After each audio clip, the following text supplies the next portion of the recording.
এইটা হচ্ছে যে বাংলাদেশ দলের অবস্থা ভাইয়া। একটা প্লেয়ারও বোল্ড হইল না ভাইয়া। 11 রান হয়েছে জাকের আলী, হাতে নিজের দোষে নিজে কল দিছিল, বাকি বেগুন ক্যাশ আউট। বেগুন ক্যাশ আউট ভাই, বলে বাউন্ডারি বাইরে যায় না ভাই, 30 গজ হারায় না বলিয়া ভাইয়া। এত শক্তি তোর কনা না যায়, তোরা কি খাস যে তোর করতে শক্তি থাকে না? তোরা শক্তিগুলা কোথায় অপচয় করস? কোনো না যায় অপচয় করো শক্তিগুলা। তোর ঘরে কি কলিকাতার তুন কি হারবাল খাওয়াইতে হইব, নাকি নেপালের তুন মানে শিলাজিৎ খাওয়াইতে হইব? তোর ঘরে কি নেপালের তুন শিলাজিৎ খাওয়াইতে হইব না কলিকাতার তুন হারবাল খাওয়াইতে হইব? ভাই কেমনে বাউন্ডারিগুলো পার হয় না, কেমনে তোরকে বলগুলো 30 গজ পার হয় না? প্রথম 10 ওভারের ভিতরে তোরকে বলটা যদি 30 গজ যদি পার হইতো, তাহলে তোরা ক্যাশ আউট হস না ভাই। একটা বল বাউন্ডারির বাইরে, মানে প্লেয়ার 30 গজের বাইরে নাই, এগুনের ওভারটেক করতে হারলে বলে 60 ছক্কা ওর, তোরা এটা করতে হারলি না। মানে কি ভালোবাসা অনেক, মনের ভিতরে ভালোবাসা অনেক, আমরা সবাইরে ব্যাটিং দিতে চাই, এরকম কোনো কিছু একটা নাকি? বলাররা ব্যাটিং না পাইলে তারা ঠিক করে বোলিং করতো না, এরকম কোনো একটা কথা কইছিল। যেখানে ব্যাটিংরা মানে ব্যাটাররা ব্যাটিং করার কথা, ওইখানে বলাররা আসি ব্যাটিং করে। নাহিদ রানা পর্যন্ত নামি গেল আজকে মাঠে, সবাই নামি গেছে কই, ভাগ্য বলাতে হ্যাঁ তো আউট হয় না, হ্যাঁ আউট হলে তো অল আউট হয়ে যেত কই। তোদের মনের ভিতরে এত ভালোবাসা কেন? এত ভালোবাসা কেন যে তোদের সবাইরে ব্যাটিং করতে হবো, সবাইরে ব্যাটিং দিতে হবো তোদের? হ্যাঁ, 236 রানের ভিতরে শেষ, মানে গেছে কই।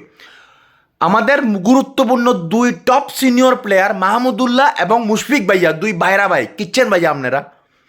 এত বছরের অভিজ্ঞতায় আপনারা যদি বলেন যে আপনারা এখনো শিখতেছেন, আপনারা এখনো শিখবেন, তো ভাইয়া আপনাদের তো ভাই খেলা সাড়ে দ্বীপের বয়স হয়ে গেছে ভাই, খেলা আপনার শেষ, আপনার খেলোয়াড় জীবনের বয়স শেষ। আর কোন সময় যে আপনারা দেশের লাগে কিছু করবেন ভাইয়া? আগে যা করছেন করছেন, তো এখন তো অভিজ্ঞতার কিছু কাজে লাগান। এই যে 17 বছর ধরে 15 বছর ধরে যে খেলতেছেন আপনারা, এই অভিজ্ঞতাগুলো একটু কাজে লাগান না ভাইয়া। বাংলাদেশ দলের ব্যাটিং দেখা এটা এখন চোখের যন্ত্রণা হয়ে গেছে কই, মানে শোকেস যন্ত্রণা। বাংলাদেশ দলের ব্যাটিং দেখুন এখন মনে হয় যে, কারণ হয়েছে যে এদের ব্যাটিং দেখতে বললেই মানে মনে হয় যে কখন আউট হয়ে যার, কখন বল এটা ক্যাচ তুলে দেয়, কখন কি না কি জানি কি হয়ে যার কই। মিরাজ আছে সুন্দর করে বল ইজি ক্যাচ তুলে দিল, তারপরে যায় তামিমে তুলে দিল, শান্ত তুলে দিল, রিয়াদে তুলে দিল, মুশফিকে তুলে দিল, মাহমুদুল্লাহ তুলে দিল, তাসকিনে তুলে, বেগুন ভাইয়া। তোর ঘরে না ফালে তোর শিলাজিৎ নিয়েছে না, দুধের লগে গরম দুধের লগে শিলাজিৎ মিক্স করি তোর ঘরে সকাল বিকাল খাওয়াবের দরকার। আর তোর গো আছে না মানে বাড়ির জন বন্ধ, তোর ঘরে বাড়ির যাবে বন্ধ করে দিবে। তোর এত শক্তিগুলো কোথায় যায় নাহলে তোরা কেন তোর শক্তিগুলো তোরা কোথায় অপচয় করস? এগুলো মাঠে আসে অপচয় করতে পারস না, যে লাখ লাখ টাকা জোরে যে মাসে মাসে এগুলো কোনানে অপচয় করার শক্তি কিন্তু তোরা।